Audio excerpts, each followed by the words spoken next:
Bonjour à toutes et à tous, bienvenue à ce nouveau live UNAMA organisé par l'Union nationale de l'artisanat des métiers de l'ameublement. Nous avons rendez-vous aujourd'hui avec Jean-Luc Chaban, secrétaire général du COET-MOF, le comité d'organisation des expositions du travail du concours, un des meilleurs ouvriers de France, et Jérôme Maizet, qui est tapissier d'ameublement à Bordeaux et meilleur ouvrier de France 2019. Merci à tous les deux d'être avec nous aujourd'hui. Donc, vous l'avez compris, on va parler, échanger sur ce concours de meilleur ouvrier de France. Tout d'abord, je vais vous laisser vous présenter, Monsieur Chaban, et puis on va retrouver ensuite Jérôme qui nous parlera de son expérience de ce concours. Bonjour, donc moi je suis Jean-Luc Chaban, donc comme l'a précisé Peggy, secrétaire général du COET et MOEF. Alors, Monsieur Chaban, pouvez-vous tout d'abord nous rappeler l'origine de ce concours?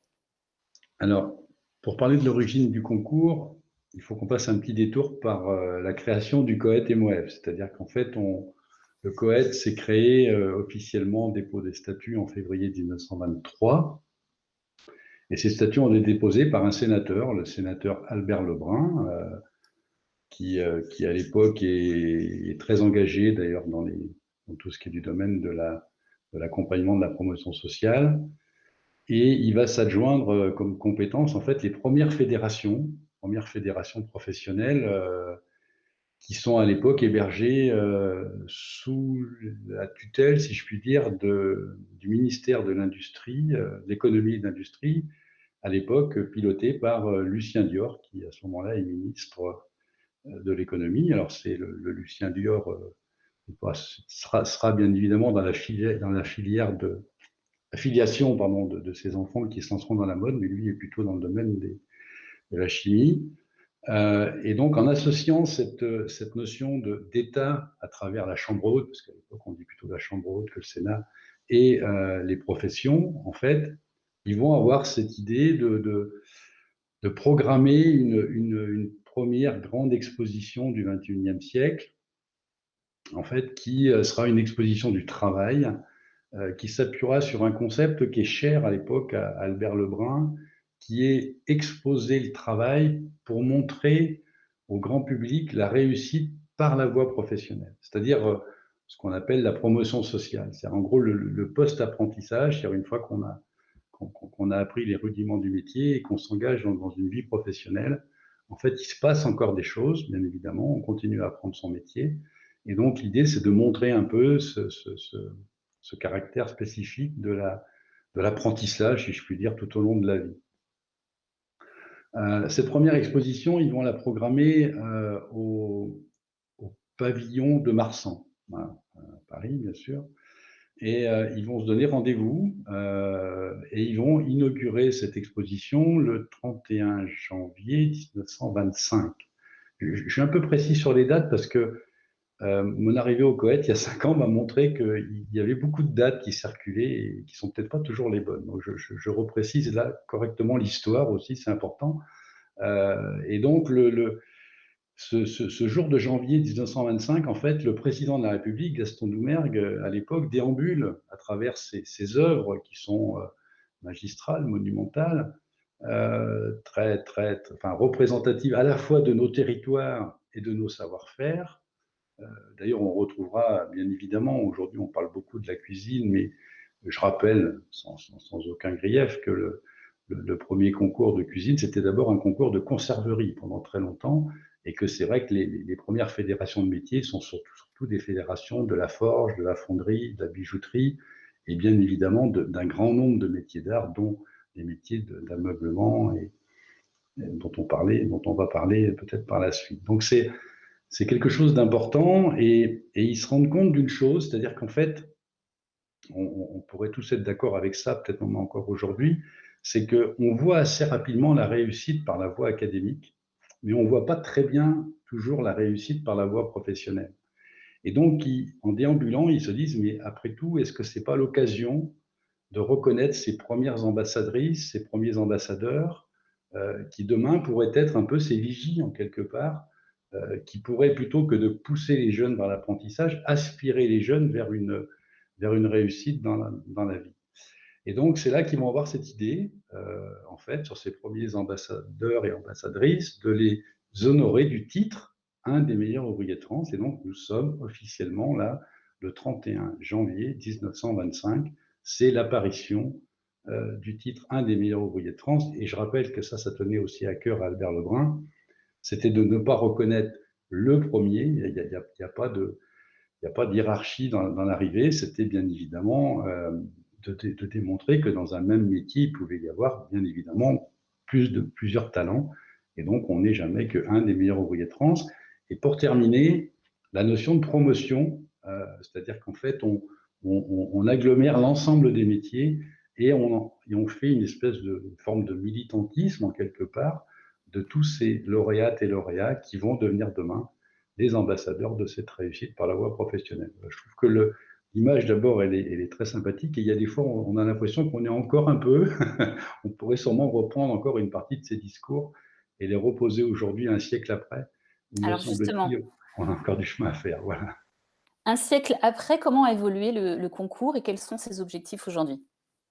Alors, le concours, en fait, il a subi plusieurs évolutions. Euh, Il a d'abord été reconnu en 1935 comme un diplôme, première fois diplôme de l'enseignement technique. Ensuite, il y aura une deuxième réforme assez forte, là déjà qui est plus dans notre génération, qui est 2001, c'est-à-dire qu'en fait, on va faire rentrer ce diplôme et ce titre euh, au, au sein de ce qu'on appelle en fait le répertoire national des certifications professionnelles. C'était important parce que ça donnait encore un peu plus de sens en fait à la première action du COED, qui était de renforcer encore cette relation entre les organisations, les branches professionnelles et l'État pour reconnaître une certaine forme d'excellence à travers le parcours. Donc comment il a évolué j'ai envie de dire aujourd'hui, on en est où, si je puis dire.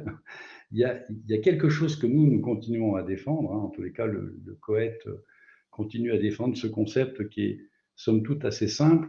C'est-à-dire que pour maîtriser un savoir-faire, il faut l'avoir suffisamment pratiqué. Ce qu'on appelle un peu le temps long de l'apprentissage d'un métier, ce qu'on a peut-être un peu oublié des fois, parce que les choses vont vite, parce qu'il faut être plutôt Twitter aujourd'hui que grand littéraire. Donc, on a plutôt une tendance à aller vite, et un métier, on le sait, je pense que les auditeurs qui nous entendent et qui pratiquent ces métiers le savent bien, il faut du temps pour apprendre un métier.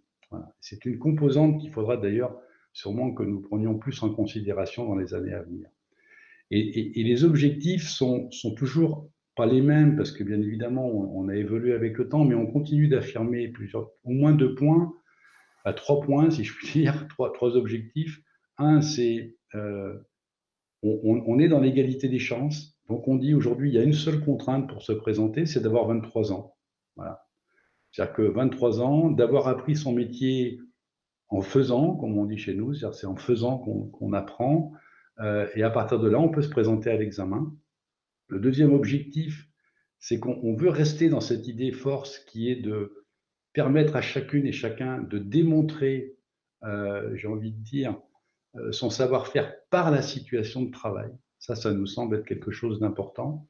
Et puis le troisième point, qui est un rôle qu'on peut tous jouer sûrement, et avec lequel il faudra qu'on apprenne à mieux communiquer, dira-t-on, c'est rendre visible le monde ouvrier. On est un des meilleurs ouvriers de France, nous sommes très attachés au métier de la production, et donc c'est de mettre dans la lumière ces femmes et ces hommes qui œuvrent tous les jours pour répondre à des besoins et qui continuent à transmettre les savoir-faire pour pérenniser le ou leur métier. Ça nous semble être un point de convergence qu'on doit absolument conserver. D'accord. Voilà. Je fais juste une aparté, donc n'hésitez pas aussi au cours de cette interview de poser vos questions sur le chat à Monsieur Chaban. Concrètement, comment se passe le concours et comment on s'y prépare? Alors, concrètement, comme je l'ai précisé un petit peu tout à l'heure, un seul critère, 23 ans. Mmh. Donc ça, j'ai envie de dire, c'est assez simple. On peut ne pas passer trop de temps là-dessus. Il faut avoir 23 ans, on se prépare. Avant de se présenter à la réalisation d'une grande excellence, c'est-à-dire en fait avant de présenter son œuvre et d'arriver à l'étape finale, ultime, on va d'abord demander aux candidates et aux candidats de se présenter à des épreuves de qualification. Alors pourquoi des épreuves de qualification? Tout simplement parce que, et je pense que les auditeurs qui sont dans les métiers qui nous animent savent bien que ça va demander des heures de travail. C'est quand même assez long. C'est des œuvres qui peuvent représenter 200, 300, 400 heures, des fois même 800 heures, même si on tend à dire attention, n'allons pas trop loin non plus, mais ça va demander un temps important. Et donc, il faut qu'on s'assure quand même que les personnes qui se présentent, puisqu'il n'y a qu'un critère à l'entrée, 23 ans, qu'ils sont quand même enfin, qu'ils ne s'arrêtent pas au milieu du gué, quoi. Voilà. Donc, il faut quand même qu'on vérifie qu'ils ont une aptitude, si je puis dire, à pouvoir s'engager dans un processus d'un parcours de grande excellence. Une fois qu'ils sont qualifiés, alors ils vont réaliser une œuvre, d'ailleurs, des métiers dont on parle aujourd'hui autour des métiers d'art et de l'artisanat. Un grand nombre de métiers vont réaliser une œuvre, et donc on va leur demander, en gros c'est 12 mois, à peu près 12 à 14 mois après les qualifications, on va leur demander de présenter leur œuvre. Donc ils vont se déplacer avec cette œuvre, ils vont la présenter, ils vont la soumettre à des experts métiers, donc ce qu'on appelle chez nous un jury de métier, qui va donc évaluer les différentes techniques qui auront été employées. Alors ça peut être un sujet imposé, ça peut être un sujet libre aussi, contractualisé.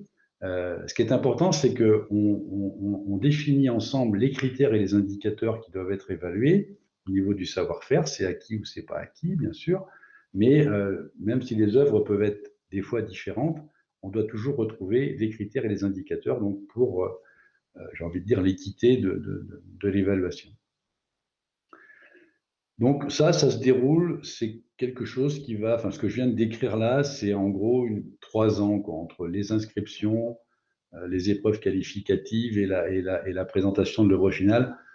Jusqu'à la proclamation des résultats, il faut compter 3 ans. Voilà, on est à peu près dans ce gap-là. Ça nous semble être aussi important, c'est pour ça que je parlais de temps long, c'est quelque chose auquel on est attaché. Voilà. Un savoir-faire, ça prend du temps pour le mesurer, ça prend du temps pour le mettre en œuvre. Et donc on a un rapport au temps nous, qui est un peu différent on va dire, un peu des diplômes ou des certifications classiques. Et durant ce temps, il y a un dialogue en fait continu avec la personne qui se Alors, présente? tout à fait. Alors, on essaie. Là, vous mettez le doigt sur un point sur lequel on essaie d'amener de la qualité. C'est vrai on est en train de travailler avec une proximité, pas forcément de métier, parce que le métier, il le maîtrise déjà, mais un accompagnement. On va mettre en place, d'ailleurs, pour cette édition-là, un système de suivi des heures, des difficultés qu'ils rencontrent. Enfin, voilà, faut qu'on continue à pouvoir les aider. Il y a des fois quelques baisses de morale, donc il faut pouvoir être là aussi présent et leur remonter, si je puis dire, le moral. Donc ça, c'est quelque chose qui n'était pas suffisamment présent chez nous et qu'on est en train de renforcer par des D'accord. présences de proximité. Pour répondre à la question comment s'y préparer, j'aurais essayé d'être précis dans mes propos. En fait, on considère que le talent, j'ai envie de dire, il est MOF avant l'épreuve finale. Ce que je veux dire, c'est qu'on ne va pas lui demander, par exemple, de se former. C'est-à-dire que c'est quelqu'un qui a une assurance dans son métier, qui maîtrise bien les choses, donc il vient démontrer son savoir-faire. Et donc, j'ai envie de dire, sur l'aspect professionnel, métier, s'il devait se former, c'est qu'il n'est pas prêt pour l'édition. Donc, voilà, j'ai envie de dire, aujourd'hui, il faut pas qu'on se trompe non plus là-dessus. Par contre, je vais essayer de définir peut-être ce que nous, on appelle enfin, la définition d'un métier. Pour nous, un métier, c'est une culture et un environnement. Et puis après, il y a un savoir-faire, bien évidemment, qui va s'appliquer aux techniques du métier. Mais pour nous, c'est indissociable. Culture, technique et environnement, pour nous, c'est la définition d'un métier. C'est aussi là qu'on amène aussi un temps long. Voilà, c'est quelque chose où on sait d'où on vient, et je pense que ça doit parler aussi à un grand nombre de nos auditeurs, auditrices. On sait d'où on vient, on est des passeurs en quelque part dans nos métiers, donc on a besoin aussi de mesurer ça.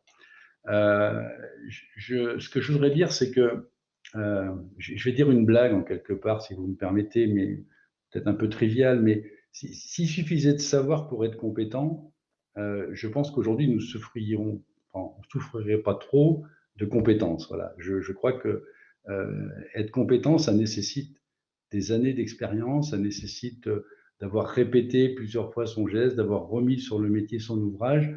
Et c'est ça qu'on va mesurer dans ce titre et dans ce concours, un des meilleurs ouvriers de France.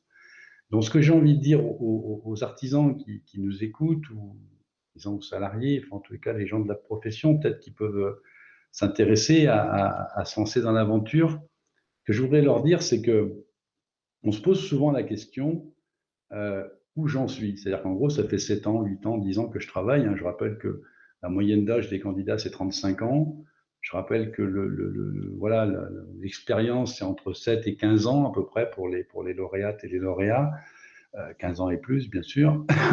Et, euh, et je pense qu'on s'est tous posé la question à un moment donné, à 30 ans, 35 ans, en fait, où est-ce que j'en suis aujourd'hui? Voilà, qu'est-ce que je vaux, entre guillemets, où j'en suis de mes compétences et comment ça peut fonctionner. Et donc, il faut répondre, je crois, pour se préparer, c'est répondre à des questions, somme toute, peut-être assez simples.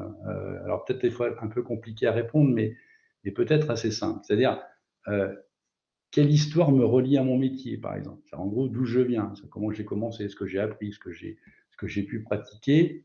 Et puis, où est-ce que j'en suis aujourd'hui dans ce que j'appelle en fait la maîtrise de mes savoir-faire à l'instant T où je parle. Et à ce moment-là, je vais aller me caler par rapport à ce titre, un des meilleurs ouvriers de France, pour voir si jamais ça rentre à peu près dans les critères. Et, et donc, se préparer, c'est répondre en quelque part à ces questions et peut-être se faire accompagner aussi pour décrypter, décoder et valoriser mon parcours. C'est quand même un révélateur de talent, ce titre, et donc en quelque part, c'est aussi en quelque part révéler un peu une partie de mon histoire, une partie de mon savoir-faire, mais surtout l'acquisition de mes compétences. Et ce que je voudrais citer, je voudrais citer notre trésorier qui nous a quittés il y a quelque temps, malheureusement, d'une maladie, mais Jean-Marc Schaffner, qui est un métallier ferronnier reconnu dans le paysage français, disait en fait, devenir un des meilleurs ouvriers de France, c'est faire un travail ordinaire de façon extraordinaire. Et je trouvais que ça résumait assez bien l'esprit MOF, en quelque part, qui nous anime au quotidien. Très bien. Tout à l'heure, vous avez parlé justement aussi de mettre en lumière ce titre, ce concours. Qu'est-ce qu'il apporte en fait aux lauréats en termes de reconnaissance, en termes d'image? Alors, je crois qu'on est à peu près tous d'accord pour dire qu'aujourd'hui, c'est une vraie reconnaissance professionnelle.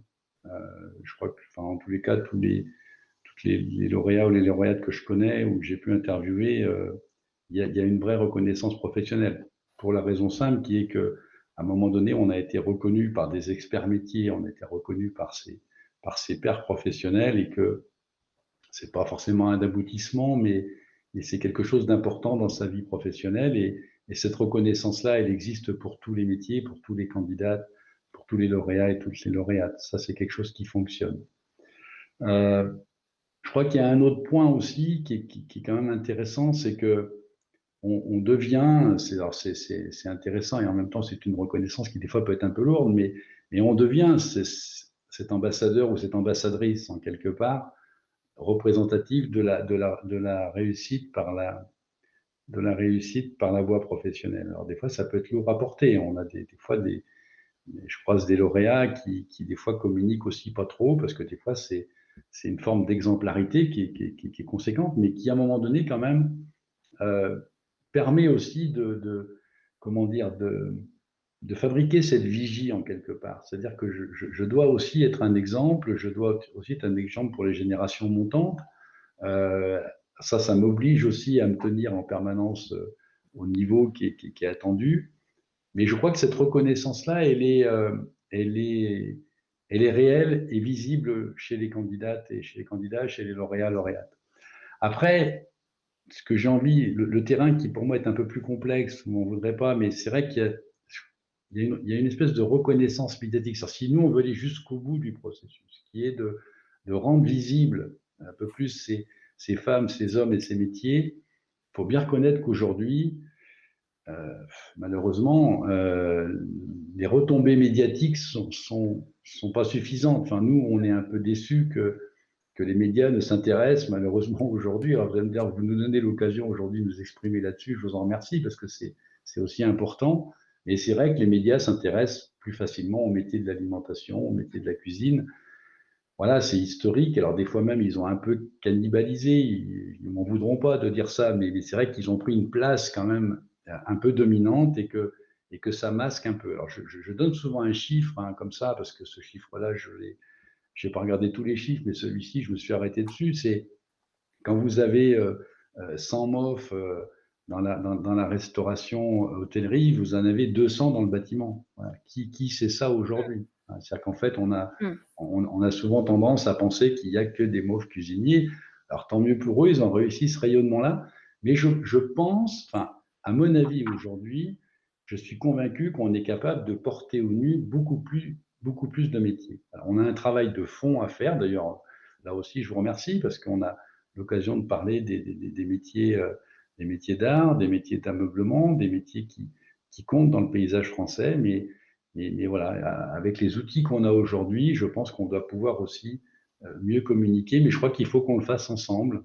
On le fasse ensemble avec les lauréats, les lauréates, avec vous, les organisations, avec l'État. Il faut qu'on soit un peu plus volontariste et militantiste, si je puis dire, auprès de ces métiers qui sont des métiers en tension aujourd'hui, dans lesquels on a des grandes difficultés pour recruter. Et donc, on a un vrai travail là-dessus. Voilà ce que je peux dire sur alors, il y a à la fois du positif et du négatif dans les propos, Mmh. mais j'ai envie de voir le verre à moitié Mmh. plein. Je crois qu'on peut faire les choses ensemble et on peut les réussir ensemble. Et puis ça ouvre de nouvelles voies, effectivement. Alors, on constate parfois un désintérêt pour ce concours. Est-ce que justement les raisons sont au niveau de cette communication ou il y a d'autres raisons et si effectivement c'est le cas, quelles orientations prendre pour recréer cette nouvelle dynamique? Alors, oui, on est tenté de penser, mais en même temps, c'est une réalité et que le fait de moins communiquer ou de mal communiquer, je peux comment dire, enfin, en tous les cas, le manque de communication sur ces métiers peut aussi entraîner une forme de désintérêt parce que ça peut être une abstention par manque d'information. Donc, voilà, ça c'est un sujet. Je pense que là, on a un travail à faire. Je crois que ça existe aussi, il y a une réalité dans ce domaine. Nous, on a relevé deux points qui nous semblent, enfin, sur lesquels on peut agir. Voilà. Des points sur lesquels la communication, on peut agir, mais c'est complexe. Enfin, je ne sais pas vous, je vais dire ça, Peggy, vous savez, c'est un milieu que vous connaissez encore mieux que moi, mais communication, c'est complexe. Bon, voilà, après, il y a des points sur lesquels nous, le COET et MOEF, les professionnels, on peut agir. Bon, il nous semble qu'il y a un point, nos enquêtes montrent quelque chose sur lequel il faut qu'on s'arrête un moment. Euh, c'est euh, c'est l'évolution des métiers. Voilà. Et nous, on a des retours de candidats qui aujourd'hui s'inscrivent plus dans certains métiers parce qu'ils estiment que la situation professionnelle, le sujet qui est proposé n'est pas toujours en adéquation avec la réalité de la vie professionnelle. Et ça, c'est quelque chose sur lequel il faut qu'on soit vigilant parce que c'est le premier intérêt dans tout ce que j'ai dit juste avant de l'inscription des candidates et des candidats, c'est d'être dans la vraie vie. Voilà. Donc c'est de dire où j'en suis aujourd'hui, qu'est-ce que je sais faire, et non pas qu'est-ce que je pourrais démontrer de ce que les anciens faisaient. Donc il faut qu'on soit vigilant là-dessus. Et je crois qu'on a des retours aujourd'hui de candidats quand on leur dit pourquoi vous vous êtes pas réinscrit. Et ben dans certains métiers, c'est parce que voilà, on n'y voit plus l'intérêt contemporain au regard des sujets qui sont proposés ou des situations.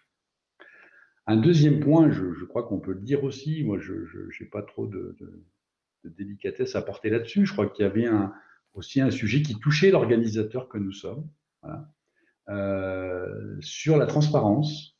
La transparence, c'est-à-dire que la communication, ça passe aussi par ça, c'est-à-dire comment ça marche, qui fait quoi, quels sont les possibles, qu'est-ce qu'il faut faire, ne pas faire, enfin voilà.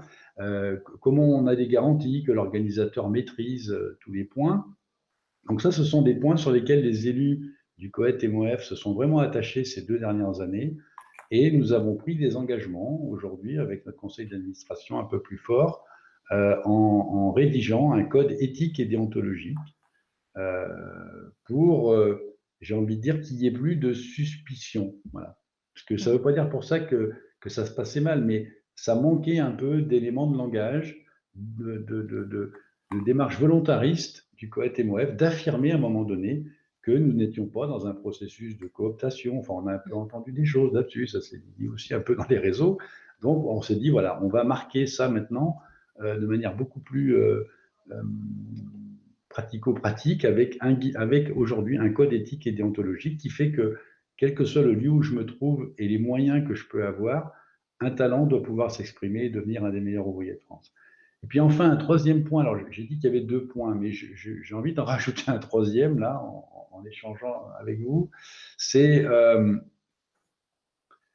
c'est peut-être qu'il faut aussi qu'on utilise, alors il ne faudra pas m'en vouloir, je n'ai peut-être pas le beau langage qui va bien, mais qu'on utilise davantage les lauréates et les lauréats euh, dans les décisions, mais aussi dans les orientations pour faire rayonner un peu plus nos métiers et valoriser les parcours. Et peut-être que là-dessus, on est peut-être qu'on s'attend les uns les autres. Je pense qu'il y a des métiers où les lauréats nous attendent et nous, on attend les lauréats. Peut-être qu'il faudrait qu'on favorise aussi des rencontres comme aujourd'hui, peut-être pour devenir aussi là, un peu plus, avec un peu plus de rayonnement, surtout dans les métiers en tension. J'ai l'impression que les métiers en tension, c'est là où on a le plus de lauréats et de techniciens taiseux. Moi, je viens de la voie professionnelle, j'ai pris un peu d'assurance en vieillissant, je ne suis pas très à l'aise partout, mais je crois qu'on est plutôt taiseux de nature et peut-être qu'il faut aussi qu'on apprenne à s'exprimer, à dire les choses. On a peut-être un travail à conduire aussi ensemble là-dessus. Voilà. D'accord. Aller vers une gouvernance partagée. Par En tout cas, exemple, peut-être dans le. tout à fait, tout à fait. Alors, vous avez parlé d'évolution de métier. Dans ce contexte, par rapport aux artisans de l'ameublement, de la décoration, qu'attendez-vous en fait d'eux? Puisque effectivement, vous parlez de dialogue, d'échange réciproque. Alors là, ça c'est une question piège, parce que d'abord je suis mécanicien et je vais avoir non, mais sans rentrer dans le métier, moi je trouve, enfin, comment dire ça simplement. Euh, bon, d'abord, je pense que ces artisans, j'en suis même sûr, ils se lèvent tous les matins en se posant la question comment ils vont être encore un peu plus au service de l'excellence et de leurs clients. Je crois qu'il y a une vérité, on s'éclate quand on a des clients qui sont contents de nous acheter nos produits, de les exposer, de les mettre en avant. Et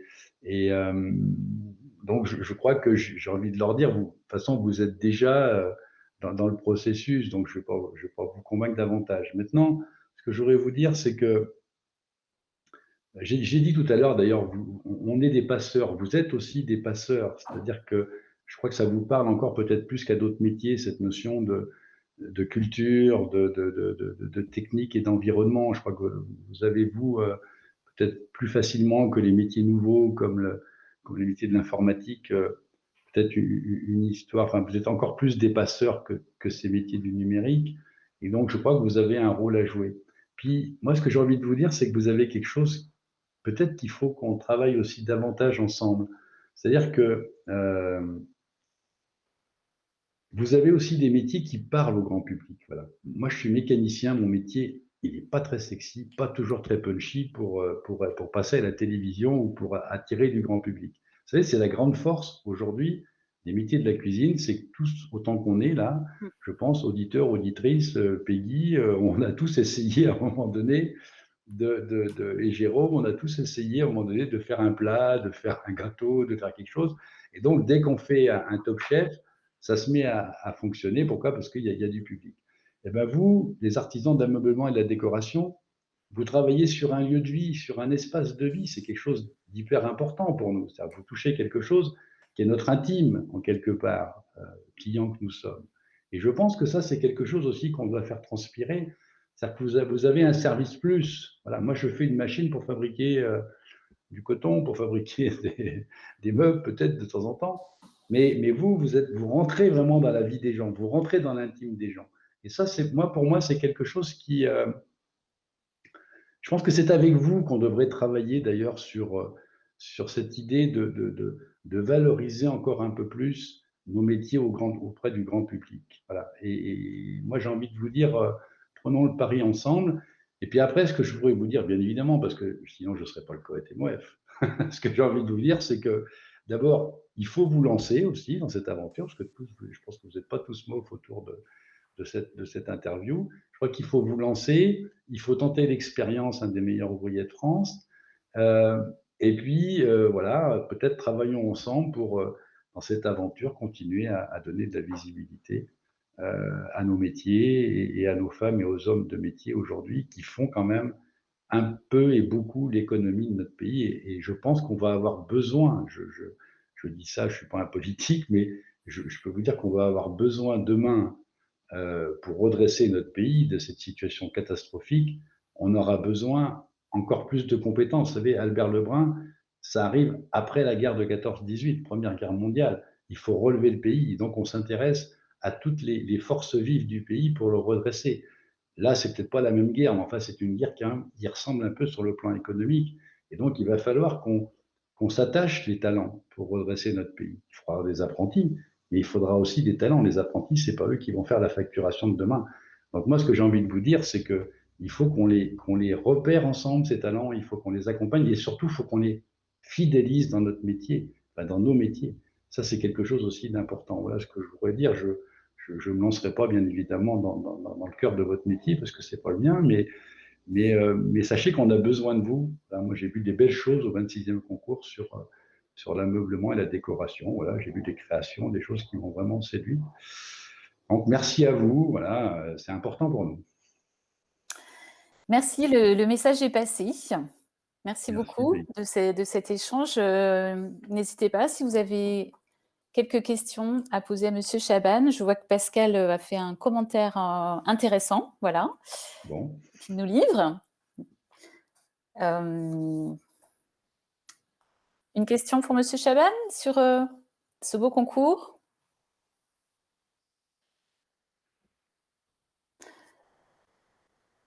Bien, on va donner la parole donc à Monsieur Beyzi, qui va pouvoir témoigner de cette expérience.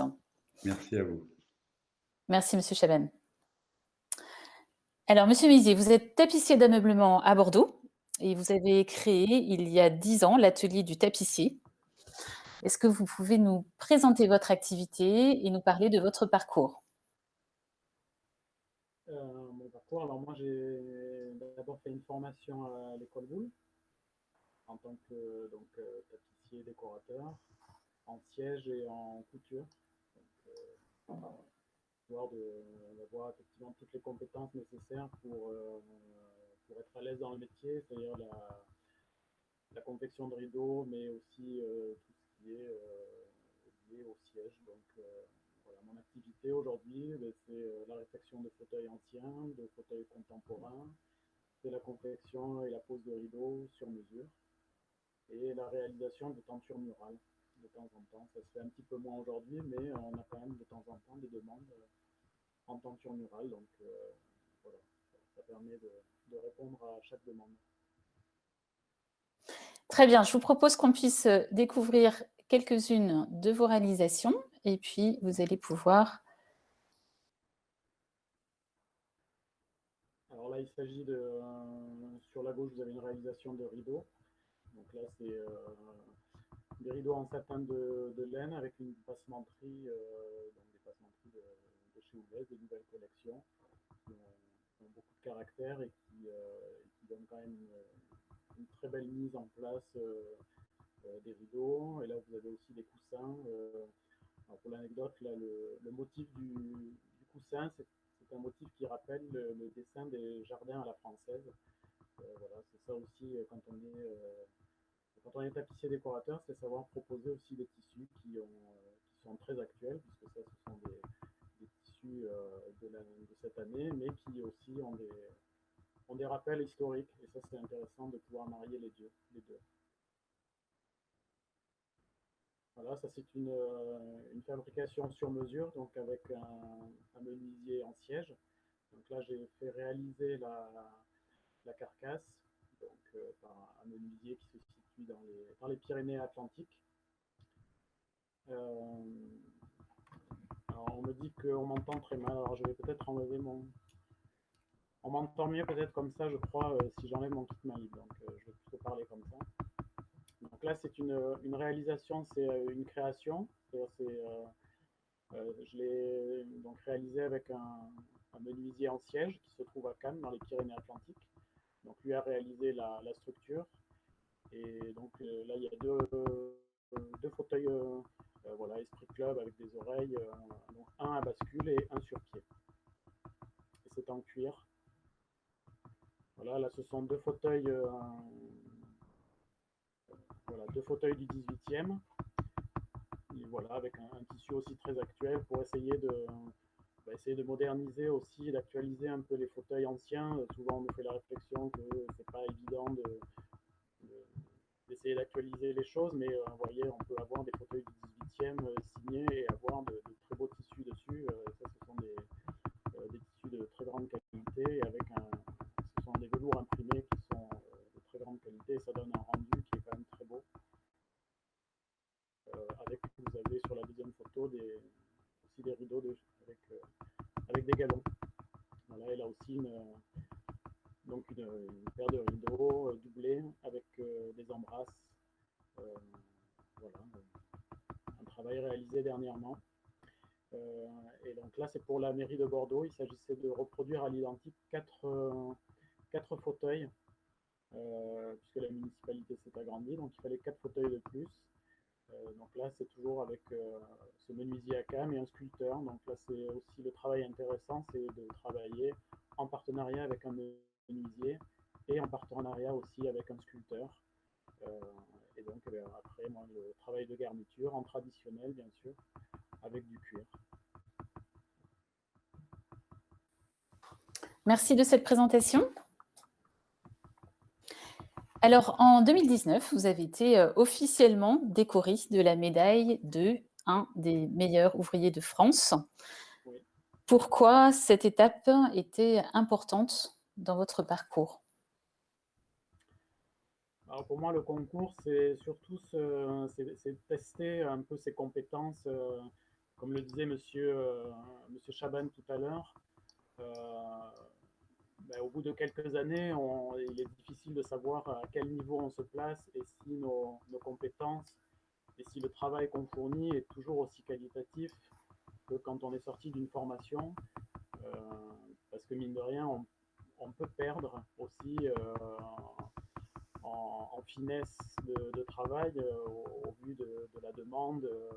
Il faut quand même fournir du travail et que ce soit rémunérateur. Donc c'est vrai qu'au bout d'un moment, on peut se poser la question de savoir si l'activité ne perd pas en finesse et en qualité. Donc c'était pour moi une question aussi de savoir où j'en étais par rapport à mes compétences, à mes qualités de travail. C'était pour moi aussi laisser un jury professionnel l'appréciation de mon travail. Voilà, parce que les clients ont aussi un retour sur notre travail, et ça c'est très bien. Mais le regard de vrais professionnels, c'est quand même autre chose. Donc j'attendais ce retour-là en fait. Avant de vous poser une deuxième question sur ce concours, nous avons une question de Monsieur Cruz qui est la suivante. Quel a été le parcours? Quel est votre parcours? Et formez-vous des apprentis? Alors moi j'ai fait la formation donc à l'école Boulle et actuellement oui j'ai une apprentie qui est donc au CFA de Tours, de jouer les Tours, qui fait un BTM, voilà, qui termine sa deuxième année donc là au mois de septembre. Et je vais prendre l'année prochaine un autre apprenti donc là, qui sera en couture, puisque là l'apprenti que j'avais était en siège. Merci. Par rapport à votre retour d'expérience sur ce concours, voilà, est-ce que vous pouvez nous le partager? Comment ça s'est passé? Et puis aussi, qu'est-ce que ce diplôme vous apporte aujourd'hui au quotidien?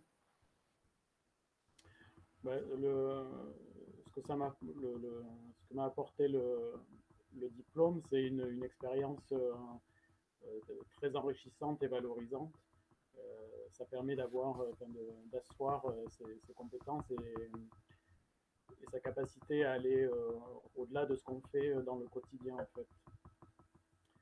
Moi, ça m'a permis aussi de développer une certaine créativité puisque le sujet faisait quand même appel à une partie créative, mais en même temps, il faut aller chercher dans toutes ces compétences pour être capable de créer quelque chose.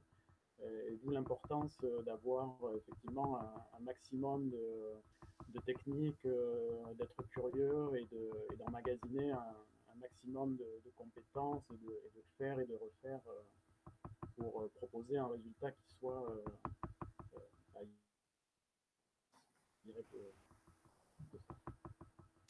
Alors, le son a diminué. Je ne suis pas sûre d'avoir entendu, excusez-moi, votre dernière phrase.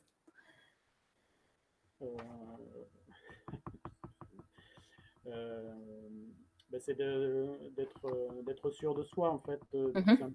C'est de rassembler un maximum ses compétences, d'être capable d'aller chercher dans tout ce qu'on a appris, en fait. C'est ce que j'essaye aussi d'enseigner à mon apprenti, parce que souvent, quand on donne un aspect de la formation qu'on a reçue, un apprenti se bloque un petit peu sur ce qu'on lui apprend parce que ça va peut-être un peu contrecarrer tout ce qu'elle a vu jusque-là. Et en fait, ce que j'apprends à mon apprenti, c'est ce que moi je lui apprends, c'est pas fait pour effacer ce qu'elle a appris, c'est fait au contraire pour enrichir et plutôt que effectivement de se dire j'apprends, j'efface, non, comme je dis, c'est plutôt un catalogue, il faut enrichir ses compétences et plutôt les accumuler plutôt que de désapprendre. Donc voilà, moi je pense que c'est peut-être une des clés de la réussite du concours, c'est d'être capable effectivement d'aller chercher tout ce qu'on a appris pour proposer le meilleur. Et ce temps, puisque le temps est long, est-ce que comment ça se passe? Il faut tenir sur la durée? Est-ce que c'est compliqué? Est-ce que c'est difficile au final? Oui, en fait, il faut se préparer. C'est un peu comme, alors moi, je suis pas un grand sportif, mais enfin, je pense que les marathoniens, c'est un peu le même principe, quoi. C'est-à-dire que c'est pas une course de 100 mètres. Il faut se préparer pour effectivement quelque chose qui va être long. Donc, il faut effectivement se dire que si on prépare le concours, voilà, le temps est nécessaire et il faut plusieurs mois. Donc il faut un an quasiment. Et il faut se dire que ce temps-là, il est absolument nécessaire. Donc si on n'est pas prêt à consacrer du temps, c'est vrai que ça risque d'être compliqué. Et il faut absolument ce temps. C'est nécessaire parce qu'il faut le temps de se poser, de réfléchir, d'aller justement chercher les compétences et les techniques. Voilà, et il faut aller gratter un peu partout. Donc oui, il faut du temps. Monsieur Chaban nous précisait que c'est une vraie reconnaissance au niveau de vos prospects, de vos clients. Est-ce que vous aussi, vous confirmez que ce titre est très utile pour vous dans votre communication, dans l'attractivité que vous pouvez avoir auprès de vos clients? Oui, auprès des clients, ça a quand même un écho. Justement, Monsieur Chaban évoquait le fait effectivement, des métiers de bouche qui sont très médiatisés voilà, par rapport au concours des MOF. Bon, mais on va dire que nous, l'avantage, c'est voilà, c'est connu du grand public, pour le coup, et qu'effectivement, peut-être à nous, effectivement, à faire savoir qu'il n'y a pas que les métiers de bouche, il y a aussi tout ce qui est artisanat d'art et autres, hein, la maçonnerie, la plomberie, et qu'on peut aussi avoir des métiers d'excellence parmi les meilleurs ouvriers de France. Mais c'est vrai que par rapport à mes clients, ça trouve un écho qui est très positif. C'est aussi un réseau, c'est-à-dire qu'on se retrouve et ça permet d'échanger aussi avec d'autres meilleurs ouvriers de France. Et moi, j'ai pu obtenir comme ça effectivement un chantier parce que un des maçons travaillait sur un chantier, il cherchait un tapissier.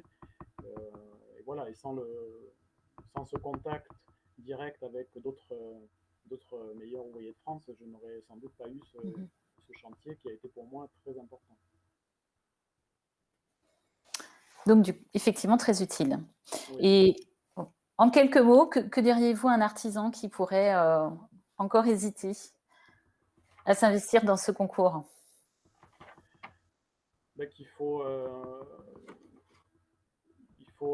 faut être disponible surtout, il faut se préparer. Ce qu'on disait tout à l'heure, hein, c'est un marathon, donc si on se dit je vais boucler ça en un mois, c'est pas possible. Donc il faut se préparer. Mais je pense que, enfin, pour moi, le jeu en vaut vraiment la chandelle. Parce que c'est une expérience. Déjà, c'est une expérience humaine très forte. Expérience aussi avec soi-même, hein, parce que c'est une sorte d'introspection aussi sur soi, sur ce qu'on est capable de faire, d'aller chercher, de développer. Donc, il faut être prêt à tout ça. Voilà. Mais c'est aussi.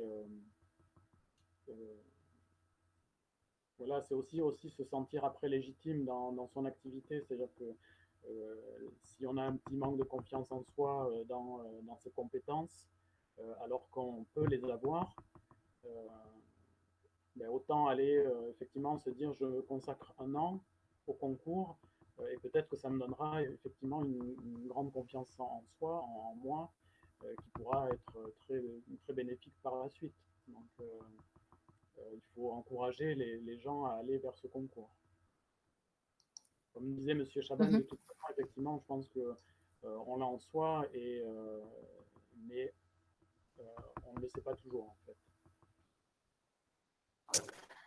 Merci, c'est une belle conclusion. Merci à tous les deux d'avoir pris le temps de nous partager votre expérience et votre enthousiasme sur ce concours. Merci en tous les cas de nous avoir invités. Déjà, c'est l'UNAMA qui est à l'origine de ces lives depuis de nombreux mois maintenant. Et mes amitiés à M. Cruz.